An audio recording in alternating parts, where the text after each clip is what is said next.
Last moment revision में आपका स्वागत है। ये वैदिक सभ्यता का ऑब्जेक्टिव क्वेश्चन का पार्ट 2 है। अगर आपने पार्ट 1 नहीं देखा है तो डिस्क्रिप्शन में लिंक दिया हुआ है, वहाँ से आप जाकर देख सकते हैं। चलिए शुरू करते हैं। पहला क्वेश्चन, यज्ञ संबंधी विधि विधानों का पता चलता है, इसका सही आंसर क्या होगा? यजुर्वेद से। य से यज्ञ और य से यजुर्वेद। ठीक है, देखिए ऋग्वेद क्या है? ऋग्वेद सबसे पुराना वेद है, सबसे पुराना वेद है। ऋग्वेद को सबसे पुराना वेद कहा जाता है। सामवेद को क्या कहा जाता है? सामवेद को संगीत का जनक कहा जाता है। ठीक, नेक्स्ट क्वेश्चन देखते हैं। वैदिक युगीन सभा, सभा क्या थी? ठीक, सभा क्या होता था? जो वैदिक युग में सभा था, मंत्री परिषद होती थी। ठीक, इसका सही आंसर क्या होगा? सी। नेक्स्ट क्वेश्चन आते हैं। वैदिक युग में प्रचलित लोकप्रिय शासन प्रणाली कैसी थी? निरंकुश नहीं था, प्रजातंत्र भी नहीं था, वंशानुगत राजतंत्र भी नहीं था। इसका सही आंसर क्या होगा? सी, गणतंत्र था। ठीक, नेक्स्ट आते हैं। सबसे प्राचीन वेद कौन सा है? इसका सही आंसर 56 का क्या होगा? ए। देखिए सबसे प्राचीन वेद कौन सा है? ऋग्वेद। ठीक, और सबसे बाद का वेद कौन सा है? अथर्ववेद। देखिए ऋग्वेद क्या है?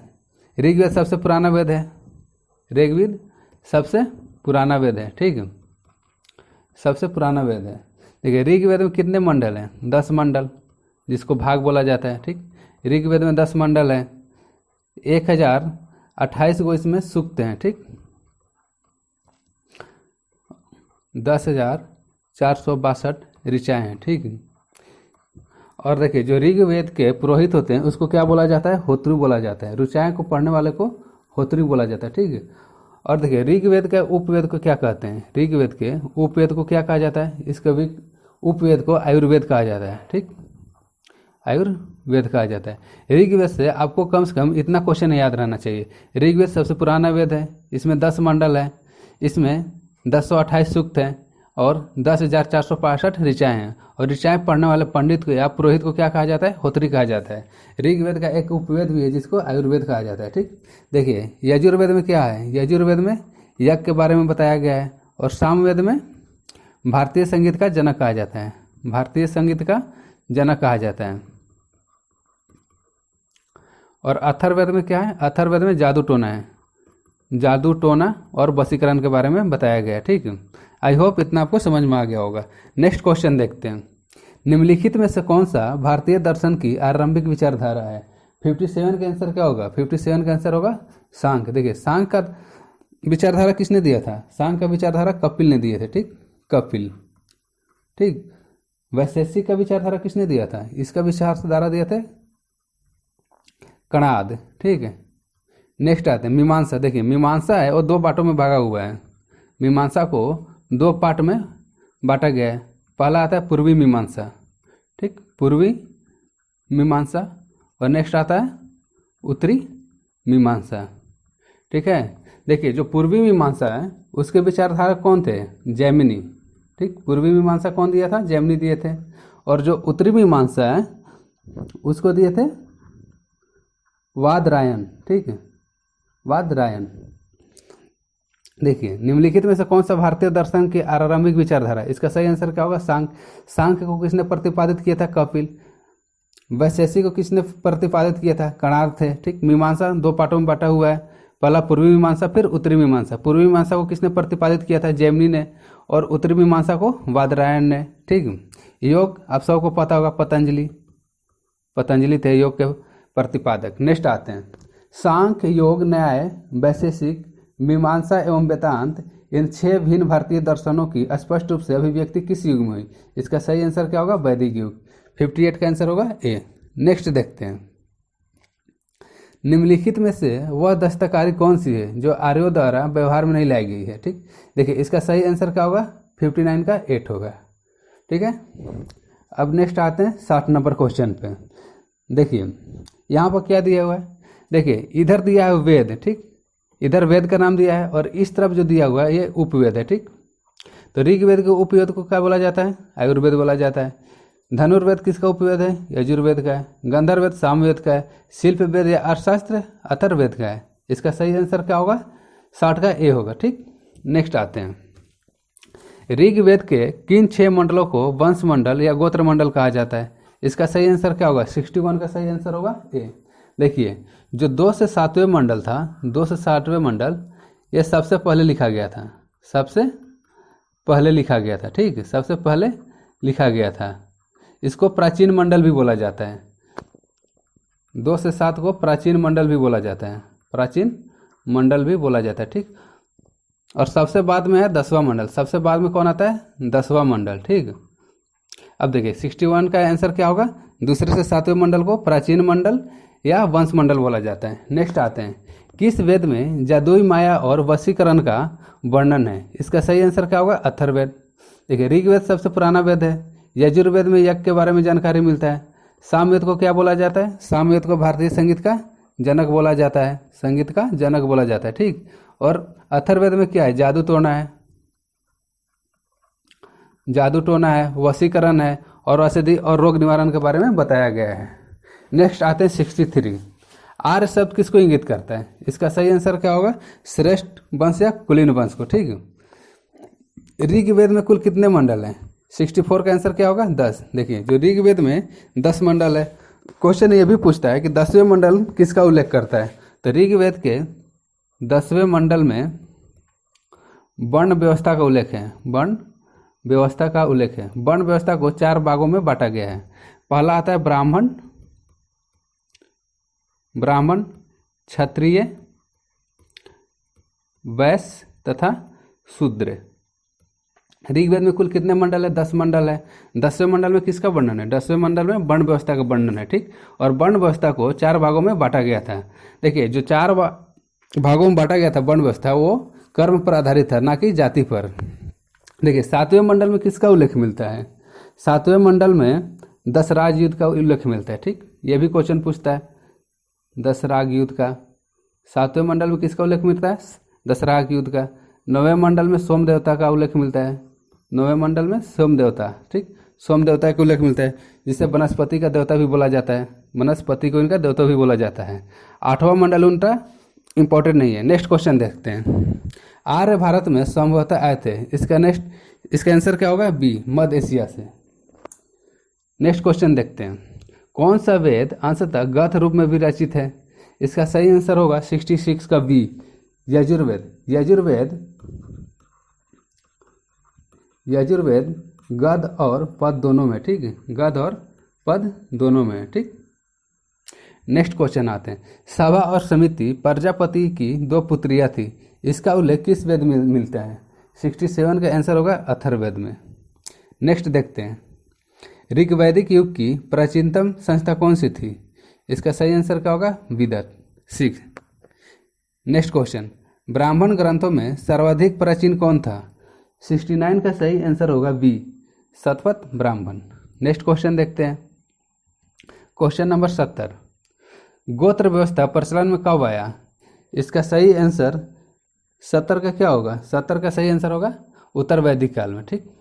और देखिए जो गोत्र शब्द है, गोत्र शब्द इसका सर्वप्रथम उल्लेख किस में मिलता है? इसका सर्वप्रथम उल्लेख अथर्ववेद में मिलता है, ठीक, अर्थवेद में मिलता है। गोत्र शब्द का सर्वप्रथम उल्लेख कहाँ मिलता है? अथर्ववेद में, ठीक।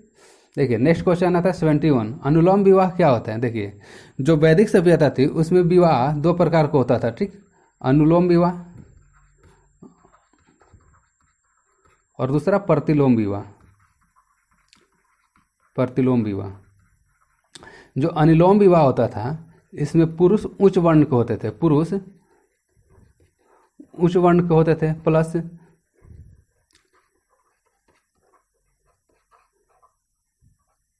महिला निम्न वर्ण की होती थी, ठीक है, निम्न वर्ण की होती थी। और जो प्रतिलोम विवाह होता था इसमें महिला उच्च वर्ण की होती थी, महिला उच्च वर्ण की होती थी, ठीक है, और पुरुष निम्न वर्ण का होता था, पुरुष निम्न वर्ण का होता था, ठीक है। जिसका सही आंसर क्या होगा, अनुलोम विवाह का अर्थ क्या है? ऑप्शन ए देखते हैं, उच्च वर्ण पुरुष का निम्न वर्ण नारी के साथ विवाह। इसका सही आंसर क्या होगा, ए होगा। 72 देखते हैं, प्रतिलोम विवाह तब माना जाता था जब उच्च वर्ण का पुरुष, ये ऑप्शन नहीं होगा, जब उच्च वर्ण की नारी निम्न वर्ण के पुरुष के साथ विवाह कर लेती थी। इसका सही आंसर क्या होगा, बी, 72 का होगा बी। 73 आते हैं, वैदिक युग में यौ किसे कहा जाता था? देखिए जो जौ था उसको क्या बोला जाता था, यौ। इसका सही आंसर क्या होगा, बी। अब देखिए गेहूं को क्या बोला जाता था? गेहूं को बोला जाता था गोधूम, ठीक, गेहूं को क्या बोला जाता था? गोधूम। चावल को क्या बोला जाता था? चावल को ब्रीही बोला जाता था। चावल को क्या बोला जाता है? ब्रीही बोला जाता था। ठीक, 73 का सही आंसर क्या होगा? जौ। जौ को यौ बोला जाता था। नेक्स्ट 24, ब्रीही शब्द किसके लिए प्रयुक्त हुआ है?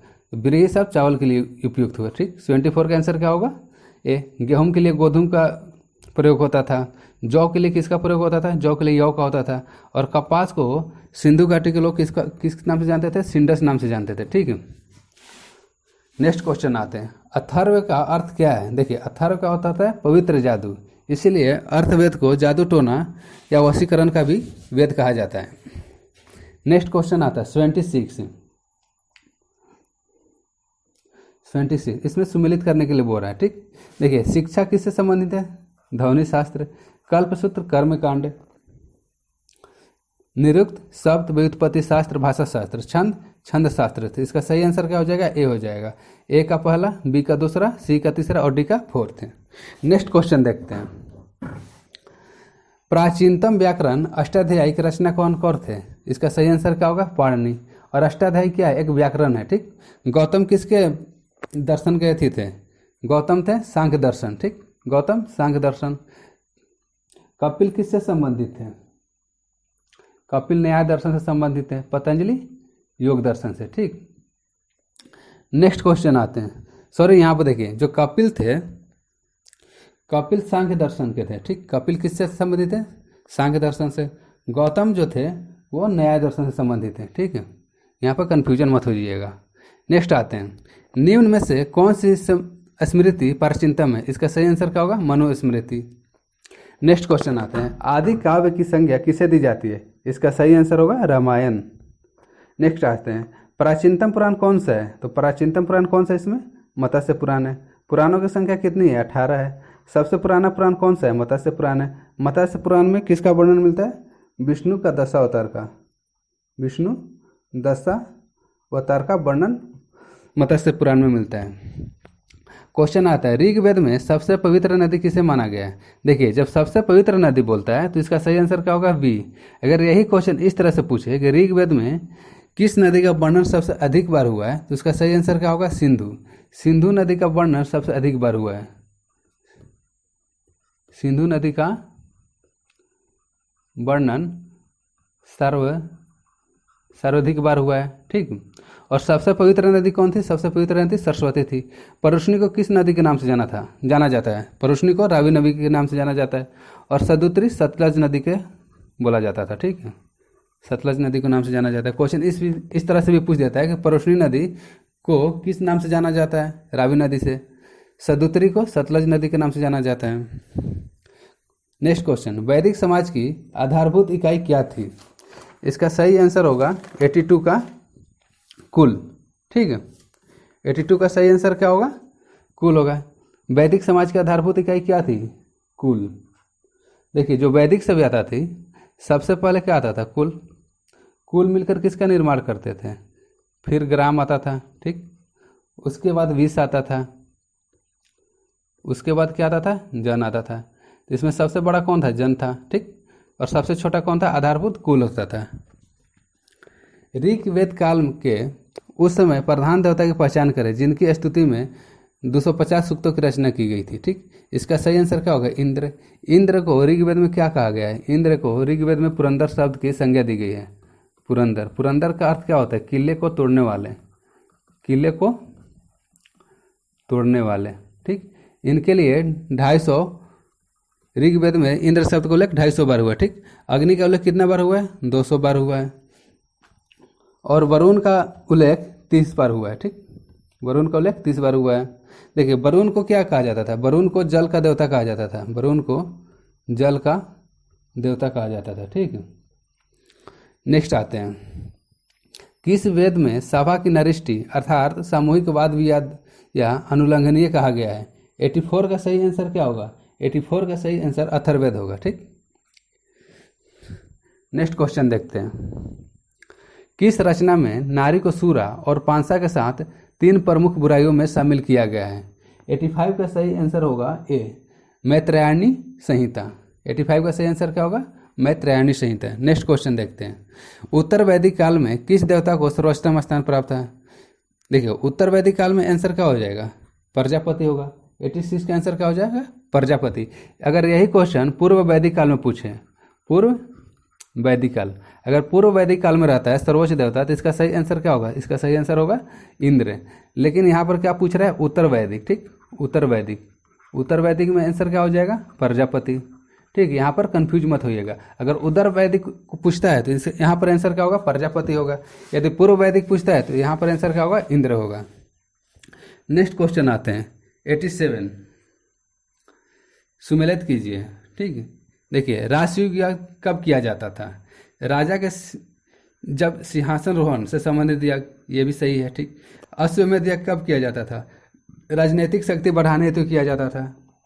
ठीक, इसका उपयोग होता था साम्राज्य को बढ़ाने के लिए, साम्राज्य को बढ़ाने के लिए। वाजपेयी यज्ञ सौर प्रदर्शन व प्रजा के मनोरंजन अर्थात किया जाने वाला यज्ञ। ठीक, सी का तीसरा हो जाएगा। डी का अग्नि अष्टोम यज्ञ, इसका सही आंसर क्या होगा, 4। तो देखिए इसमें आंसर क्या हुआ, ए पहला का, ए का पहला, बी का दूसरा, सी का तीसरा और डी का चौथा। नेक्स्ट क्वेश्चन आते हैं। देखिए यहाँ पर जो ऋग्वेद में उल्लेखित नदियों का नाम है और आधुनिक नाम किस नाम से जाना जाता है, यहाँ पर मिलान करना है। तो देखिए सदुत्री, परुष्णी नदी किस नदी को जाना जाता है, तो परुष्णी नदी रावी नदी को जाना जाता है, जहाँ पर दशराज युद्ध हुआ था। ठीक है, यहाँ पर कौन सा युद्ध हुआ था, दशराज युद्ध हुआ था। अब नेक्स्ट देखते हैं, सदुत्री, सदुत्री किस नदी को जाना जाता है। ठीक, तो 80 यहाँ पर होगा, सदुत्री सतलज नदी को जाना जाता है। ठीक, अब देखिए नेक्स्ट आता है अस्किनी, अस्किनी चिनाब नदी को जाना जाता है और बिपाशा ब्यास नदी को जाना जाता है। तो 88 का आंसर क्या होगा, ये होगा, ए का पहला, बी का दूसरा, सी का तीसरा और डी का चौथा। नेक्स्ट क्वेश्चन आता है, संस्कारों की कुल संख्या कितनी है, वैदिक सभ्यता के अनुसार संस्कारों की कुल संख्या कितनी है, 16। नेक्स्ट क्वेश्चन देखते हैं, सुमेलित कीजिए। देखिए जो विवाह है ये वैदिक सभ्यता में ऐसा प्रचलित था। देखिए ब्रह्म विवाह किसे कहा जाता था, देखिए ब्रह्म विवाह में क्या होता है, समान वर्ण या जाति का विवाह, उसको वर्ण विवाह कहा जाता था। देव विवाह किसे कहा जाता था, देखिए जब कोई पुरोहित या प्राश्रमिक से मिले कन्या के साथ विवाह करता था तो उसे क्या बोला जाता था, देव विवाह कहा जाता था। आर्ष विवाह क्या होता था, ठीक, कन्या मूल रूप के एक जोड़ी गाय वो बैल चुकाकर यानी कि दहेज लेकर विवाह करते थे। ठीक है, इसका और प्रजापति विवाह बिना दहेज का विवाह होता था। तो 90 का सही आंसर क्या हो जाएगा, 90 का सही आंसर ए होगा। ठीक, ब्रह्म विवाह समान वर्ण या जाति के साथ विवाह, देव विवाह पुरोहित या प्राश्रमिक में मिले कन्या के साथ विवाह को देव विवाह कहा जाता था। आर्ष विवाह किसे कहा जाता था, कन्या मूल के रूप में एक जोड़ी गाय वो बैल चुकाकर किया गया विवाह, इसमें दहेज, इसको दहेज प्रथा भी आप बोल सकते थे। ठीक, प्रजापति विवाह यानी कि बिना दहेज का विवाह। तो इसका सही आंसर क्या होगा, ए का पहला, बी का दूसरा, सी का तीसरा और डी का चौथा।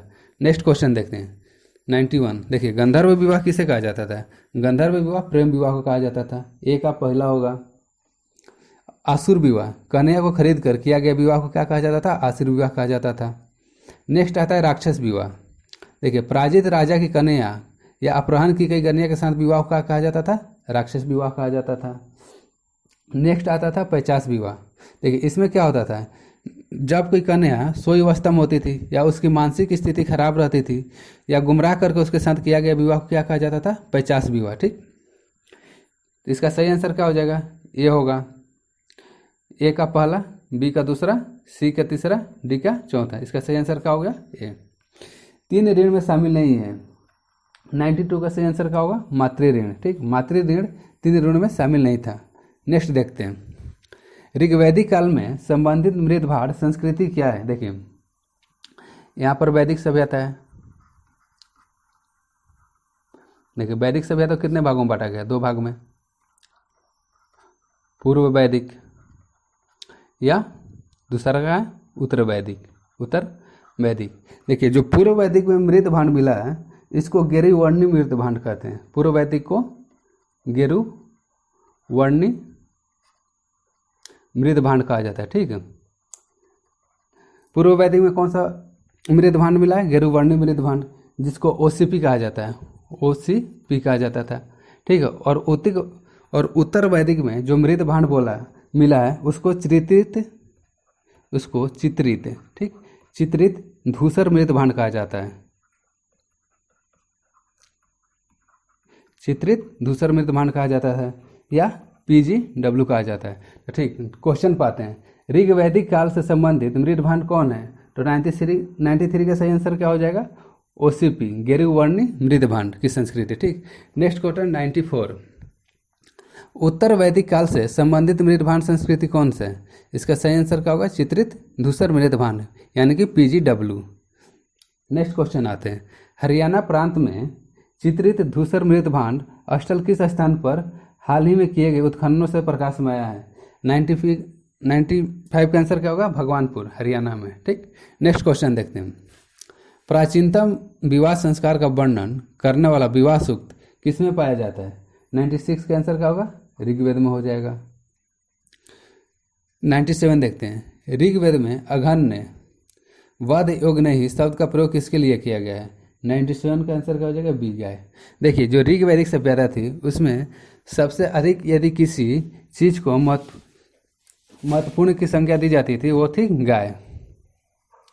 नेक्स्ट क्वेश्चन आते हैं 98।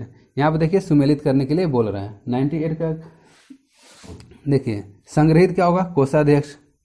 संग्रहित का क्या होगा? ए का पहला होगा, बी का क्या होगा? दूसरा होगा, सी का छत्र या छत्री को प्रतिहारी राजा प्रसाद या शिक्षक माना जाता था। अक्षवाप को पासे के खेल में राजा का सहायक माना जाता था। ठीक, तो 98 का सही आंसर क्या होगा? ए का पहला, बी का दूसरा, सी का चौथा और डी का तीसरा। नेक्स्ट क्वेश्चन देखते हैं।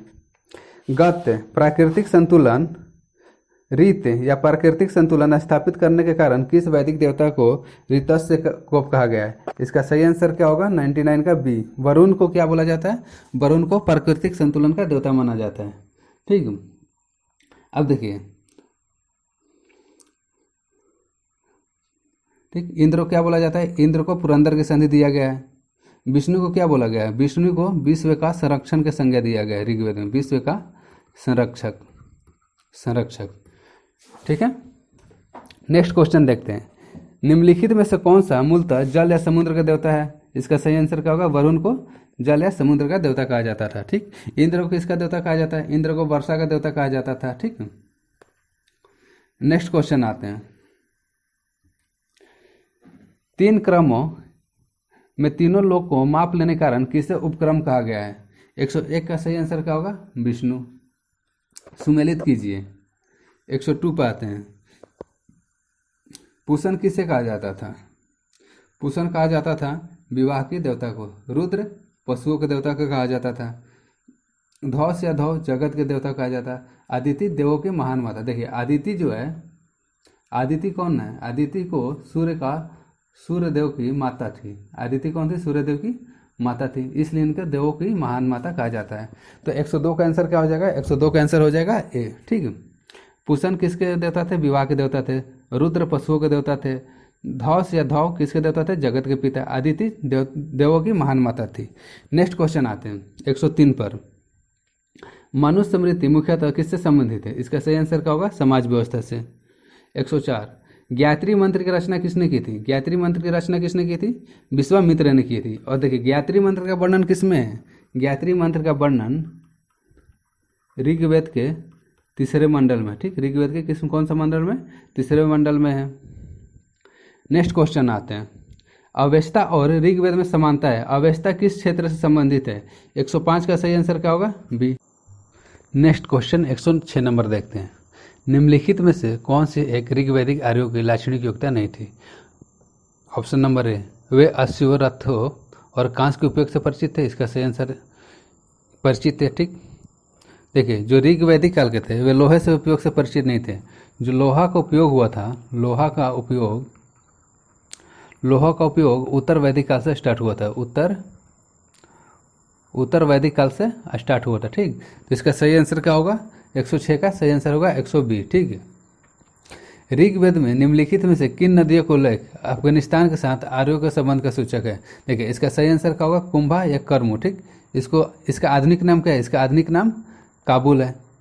अस्कामनी किस नदी को कहा जाता है? देखिए, अस्कामनी कहा जाता है चिनाब नदी को। अस्कामनी किस नदी को कहा जाता है? चिनाब नदी को कहा जाता है।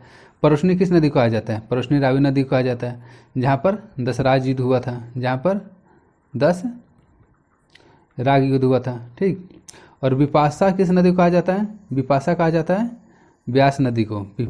विपास किस नदी को कहा जाता है? व्यास नदी को कहा जाता है।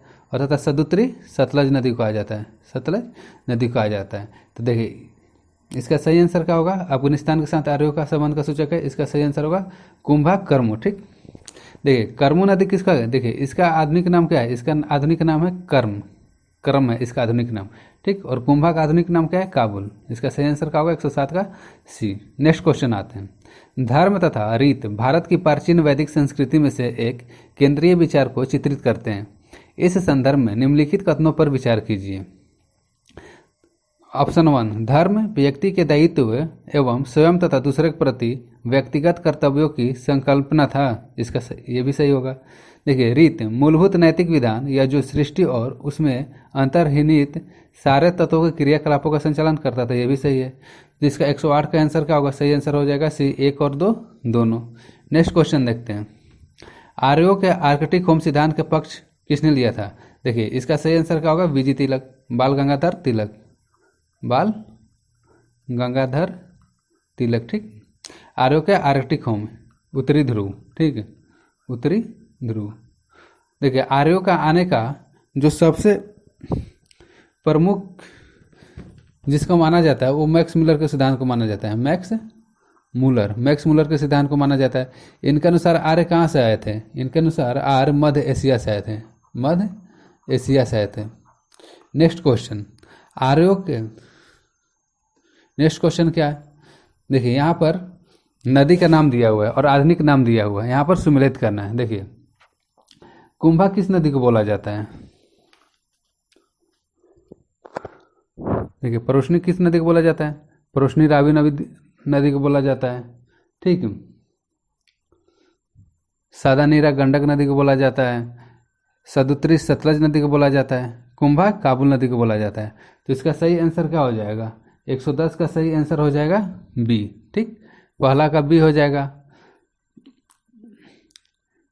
बी का तीसरा हो जाएगा, सी का पहला और डी का चौथा।